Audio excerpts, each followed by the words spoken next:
生活原本简单，有酒有饭，有汤有菜的日子，就会显得特别的踏实。今天给大家分享一个莲藕炖筒骨，希望大家喜欢。准备少许的党参和沙参，再来少许红枣，提前2个小时用清水浸泡，加点这些辅料，可以让汤喝起来的口感更加丰富。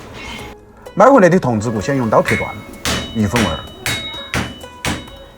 2，投入清水中清洗干净。准备2节莲藕，投入清水中清洗干净。莲藕一般有2种，一种是粉藕，一种是脆藕。炖汤最好是用粉藕，但两者怎么区别，其实我也不晓得。每次都是想去卖菜的老板娘，所以也上了无数次的当，但还是没学会。你们晓得怎么区分不？大家看一下我今天的藕是粉藕还是脆藕，可以在弹幕上打上你们的答案。我今天是相信了卖菜的老板娘，如果又是骗我是脆藕，我只能祝他明年生个3胞胎。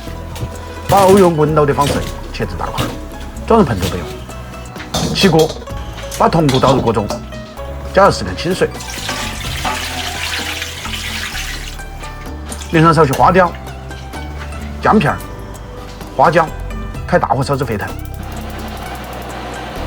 先把筒子骨炒一遍水，把血沫煮出来了，就用炒勺拔干净，继续煮个6-7分钟。用漏勺捞出炒好的骨头，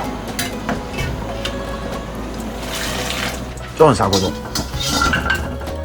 把各种药材投入锅中，再来上几片生姜、葱段，加入适量清水，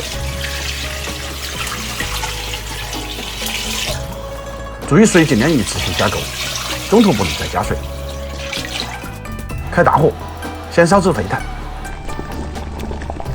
然后继续再用中大火烧30分钟。捞出葱段，把莲藕投入锅中，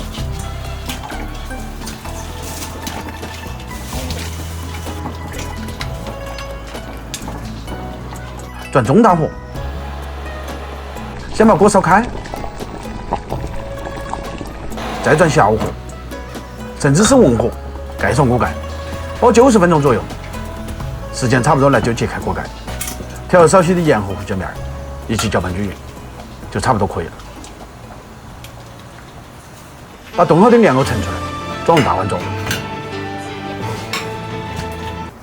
真正的炖汤一般都不会撒葱花，某些地方会撒点蒜苗叶子，但是在广东，你要是敢放这些东西，马上就会有人批斗你，瞬间让你成为千夫所指。所以接受教训吧，就像我又被老板娘骗了一样，只能认了。希望我前面的祝福能够成真。人生远没有想象中的那么如鱼得水，但也不都是薄凉。季节转转，让我们免得时间去纠缠过往。烟火日子嘛，虽没有那么多的轰轰烈烈，却也踏实温暖。